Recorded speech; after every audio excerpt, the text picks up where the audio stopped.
Θα ξεκινήσω από τα πιο ποταπά αιτήματα, τα οποία όμως είναι καθοριστικά για την καθημερινότητά μας, είναι το οικονομικό. Είμαστε δηλαδή πιο κακοπληρωμένοι εργαζόμενοι αυτή τη στιγμή. Ο μισθός του νεοδιόριστου εκπαιδευτικού είναι κατώτερος από τον κατώτατο μισθό του ιδιωτικού τομέα. Οι νεοδιόριστοι εκπαιδευτικοί παίρνουν 776 ευρώ μισθό, δηλαδή είναι ντροπή και που το λέω. Και αυτό βέβαια δεν ισχύει μόνο για τους νεοδιόριστους, ισχύει για το σύνολο της εκπαιδευτικής κοινότητας, γιατί αναλογικά γίνονται οι αυξήσεις. Είναι καθοριστικό, γιατί δεν μπορείς να ζήσεις με αυτά τα χρήματα.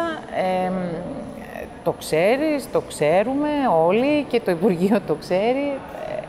Βιώνουμε έναν εμπεγμό με κάτι αυξήσεις της τάξης των 20 ευρώ,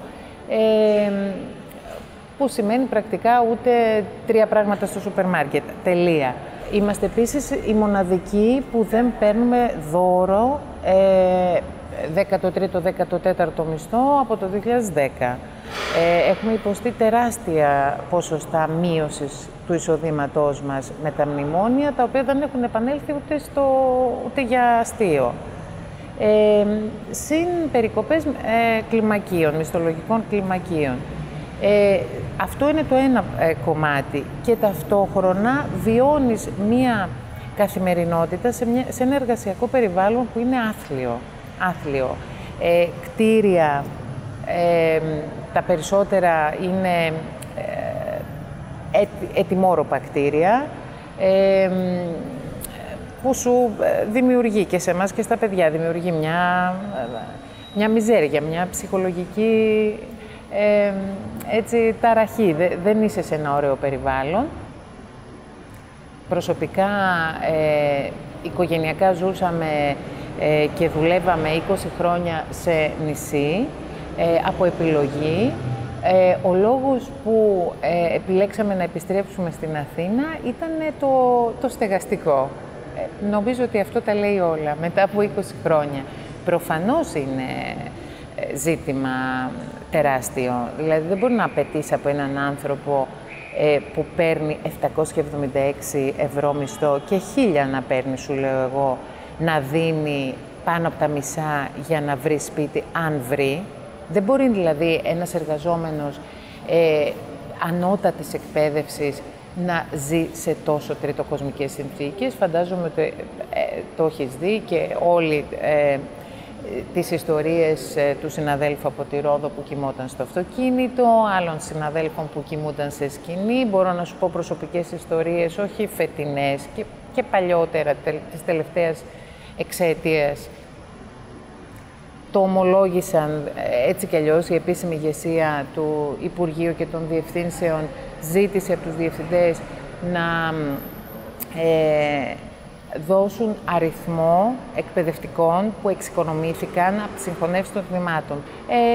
Θεωρώ ότι είναι μια τραγική κατάσταση, γιατί μιλάμε για 1.600 περίπου τμήματα στη δευτεροβάθμια εκπαίδευση και περίπου 1.000 τμήματα στην πρωτοβάθμια. Αναγκάζουν παιδιά να μετακινούνται σε άλλο δήμο, σε άλλο νομό σε κάποιες περιπτώσεις, στιβάζοντας 28-29 παιδιά, και τώρα μιλάμε για αίθουσες οι οποίες με αντικειμενικά κριτήρια, με βάση το νόμο και τις οδηγίες που στέλνει η πυροσβεστική σε περίπτωση ανάγκης, πρέπει το κάθε παιδί να διαθέτει 2 τετραγωνικά τουλάχιστον. Εδώ μιλάμε για μισό τετραγωνικό, μιλάμε ότι ο ένας είναι πάνω στον άλλον. Άρα δεν μας ενδιαφέρει η ασφάλεια, δεν μας ενδιαφέρει τίποτα. Δεν είναι μια κατάσταση παγιωμένη, πρέπει να σου πω. Δηλαδή υπήρξαν τρομερές κινητοποιήσεις από την πλευρά και των εκπαιδευτικών πρώτα από όλους, γιατί εμείς το διαπιστώσαμε πρώτοι, οι γονείς άρχισαν να το αντιλαμβάνονται όταν πήγαιναν να γράψουν το παιδί του στο σχολείο και του έλεγαν ότι δεν μπορείς να γραφτείς γιατί δεν έχουμε άλλο τμήμα, θα πρέπει να πας στο πιο κοντινό. Ταυτόχρονα υπάρχει η πρόθεση από το Υπουργείο να μπει στη διαδικασία, να μας βάλει όλους στη διαδικασία της αξιολόγησης, θεωρώντας μας υπεύθυνους για την κατάσταση που έχει αυτή τη στιγμή το ελληνικό σχολείο. Είναι ο γνωστός επιθεωρητισμός που επιστρέφει στα σχολεία, που θέλουν να τον ξαναφέρουν, δεν τα έχουν καταφέρει, δεν τους αφήνουμε όλα αυτά τα τελευταία χρόνια. Είναι όμως εντυπωσιακό το γεγονός ότι προσπαθεί να διαμορφώσει ένα σχολείο το οποίο δεν θα λειτουργεί με δημοκρατικούς όρους, αλλά θα είναι ο θάνατός σου η ζωή μου. Εξακολουθούμε να μιλάμε για ένα μεγάλο ασθενή, το ελληνικό σχολείο.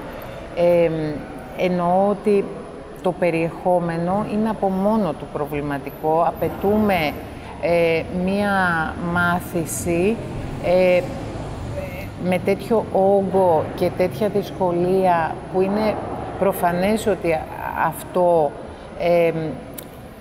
για να προλάβεις να τα πεις όλα και να τα ακούσουν τα παιδιά όλα γίνεται επιφανειακά και στο τέλος εξακολουθούμε να ζητάμε πράγματα τα οποία απαιτούν μεγάλη εμβάθυνση στα μαθήματα. Και μιλάω για τις Πανελλήνιες, δηλαδή όταν όλα τα χρόνια είσαι σε ένα μόνιμο τρέξιμο, ένα κυνήγι της ύλης και δεν προλαβαίνεις ούτε να σταθείς στις αδυναμίες κάποιων παιδιών, ούτε να μιλήσεις σε βάθος για τα ζητήματα που συζητάς μαζί τους, αλλά στο τέλος της Πανελλήνιες τους ζητάς πράγματα που απαιτούν ένα άλλο εκπαιδευτικό σύστημα. Αυτό το θεωρώ πάρα πολύ κρίσιμο ζήτημα. Και παίζουμε, θεωρώ, παίζουμε με τις εντυπώσεις.